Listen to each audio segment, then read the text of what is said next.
Herren den almægtige, Herren den smukke. Hør os, dine trofaste tjenere, dine evige tjenere, dine udvalgte.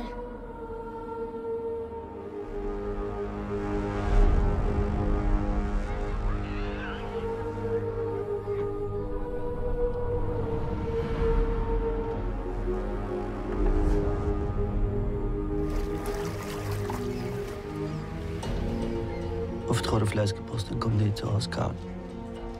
Vi kan redde 2 børn i dag, fordi vi fik et brev, der har ligget i vandet i 8 år. Hvad er det, du prøver at sige? Det var Gud, der sendte os den flaskepost.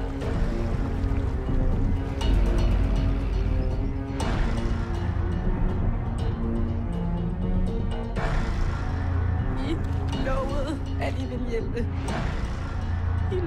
I lovede det.